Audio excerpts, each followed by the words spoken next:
Hey guys, welcome back to the show. Today is Monday and we're back with Superfilm support. Do remember that you can go to superfilmsupport.com and you can ask me any question about film, developing, large format, medium format, 35, rangefinders, whatever you want. So today we have a question from a Patreon. So also thank you for being part of Patreon.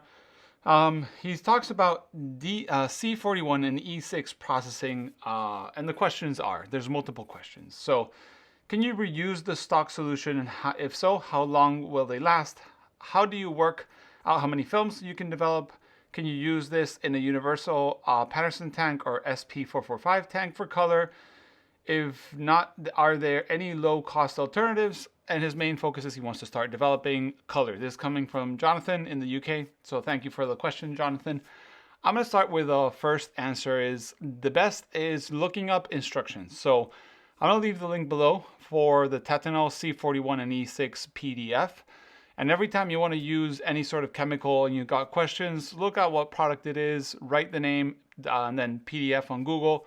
Usually you'll find the manufacturer's instructions that usually give you how much it yields, how much it lasts, how to reuse, etc., etc. I'm going to go ahead and digest that for you guys just for the sake of Superfilm support. So we're going to start. I'm going to be doing the E6 from Tetenal, 1 liter. And he says, can you reuse the stock solution? If so, how long they last? So yes, you can reuse once you mix, let's say, a liter of E6 from Tetenal, you can reuse it up to 12 rolls of film. So how do you know what 12 rolls of film?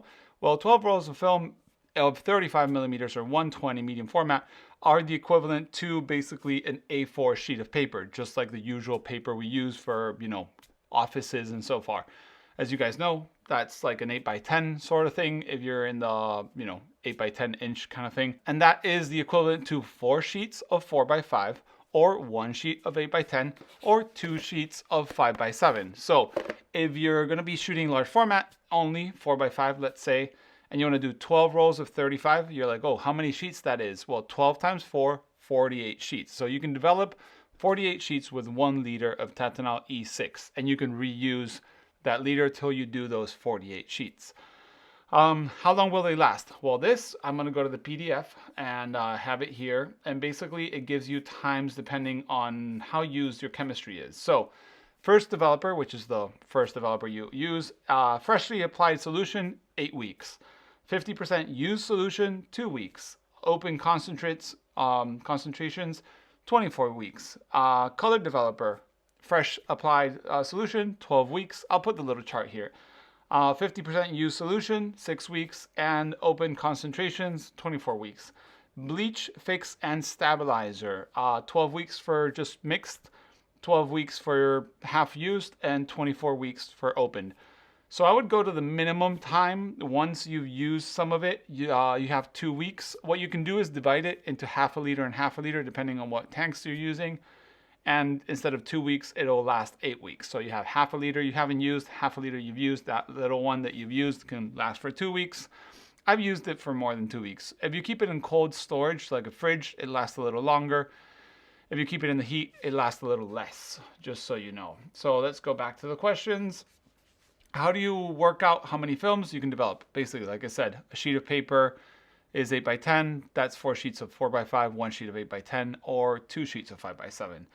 How do you do this with a universal Patterson tank? Well, now there's a lot of 3D printed reels. There's a company called 20th Century Camera that makes like little reels for sheet film for using the Patterson tanks. The problem with the Patterson tanks is usually you have to do them by inversion, which means you have to fill the whole tank. So it can be half a liter, it can be a liter, whatever it requires. So take that in mind when you're developing or wanting to develop. And if you're using a SP445, it uses half a liter, but there's no way to spin the center core. So you will have to do some sort of intervals agitating. I've never used the SP445 for color. If someone has any experience, please leave a comment below. I would love to read it. I'll pin it if you give me a good advice, and that way Jonathan can read it and others too. Are there any alternative low-cost things? Not really. Honestly, when you're doing color sheet film and the price of sheet film is so expensive, I would look into a quality lab that just develops, so that way, you know, you put 10 sheets of film, send them to your lab receives them, they develop them, they charge you 2, 3, 4 pounds per sheet, and you get your film back perfect and, you know, no problem. I'm a big believer of doing it yourself, but color can be finicky, especially if you don't have a Jobo. If you have a Jobo machine, it can be very, very easy.